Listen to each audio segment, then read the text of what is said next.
Spooky Halloween Stories presents A.C.J. Perez story, The Brown Pumpkin. It was that time again, Halloween.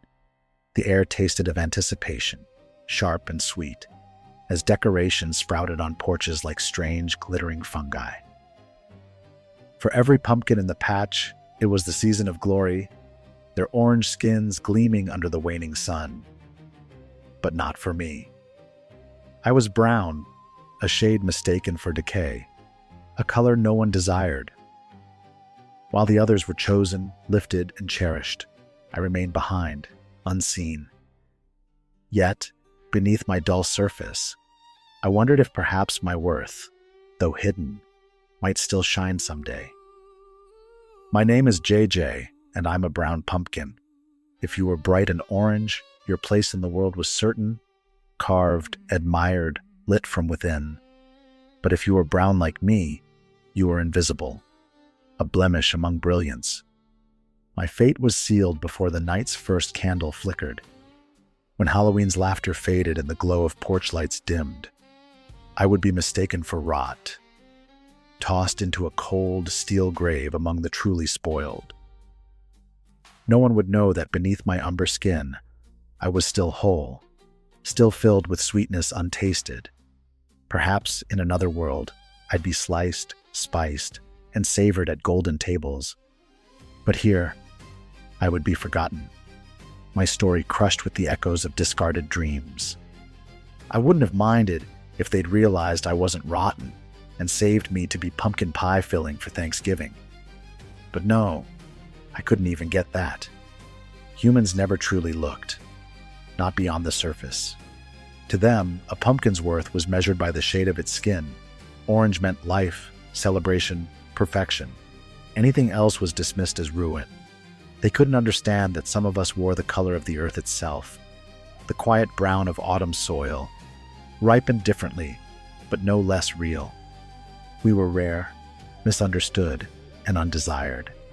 Their eyes only saw decay where there was still sweetness, still promise, waiting for a moment to be seen. As I sat in the patch watching every bright orange pumpkin get picked and carried off to become part of some family's festive Halloween memories, captured forever in photos, I found myself pondering my own existence. If I may, let me take you back, while I wait here for November, when I'll be squashed into oblivion, to the origin story of the brown pumpkins that have existed for years and always met the same fate. It started in 1955, here in Hudson, Wisconsin. His name was Timmy. He was the first brown pumpkin in this region. Timmy lay nestled among a sea of proud orange pumpkins in the back of a rumbling Ford, the wind howling through the slats like whispers of an uncertain destiny. The road stretched endlessly ahead, the fields fading into the dusky horizon as the truck carried them toward Hudson. The others glowed under the sun's fading warmth, basking in their assured purpose. Timmy, however, felt a quiet ache beneath his brown skin, a question lingering. What became of those too different to be chosen, too real to be admired? None of the pumpkins knew why they were being taken to Hudson, since this was the first batch ever sent from Des Moines, Iowa, on its way to Wisconsin. Lying in the back of the truck, they wondered what would happen to them when they arrived. We understood our time was fleeting, a brief season of glory.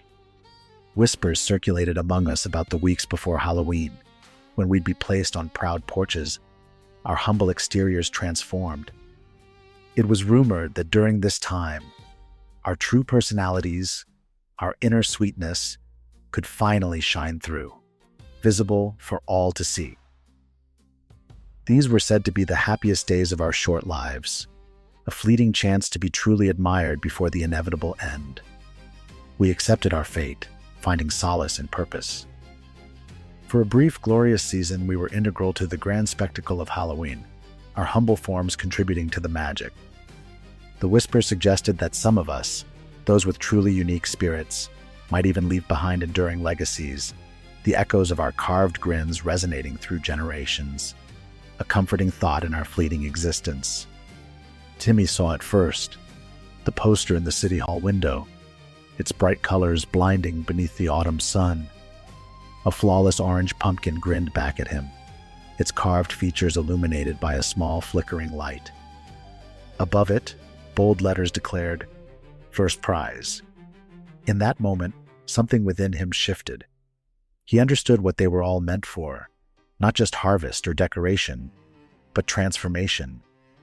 To be seen, celebrated, briefly eternal. Yet even as wonder filled him, a quiet sorrow rooted deeper, for he knew such glory wasn't meant for pumpkins like him. Timmy was a brown pumpkin, the first of our kind.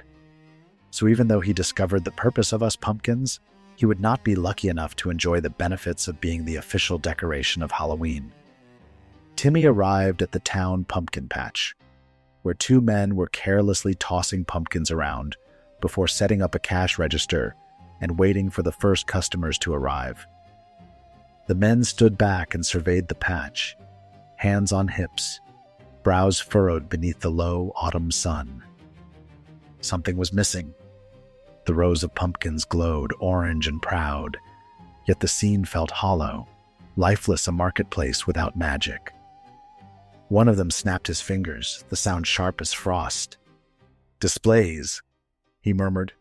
"They need to see what they're buying into."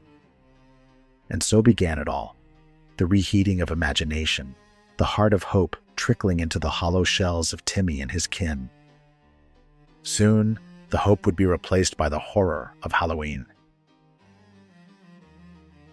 This is Spooky Halloween Stories, and our presentation of a new Halloween classic, and it is called The Brown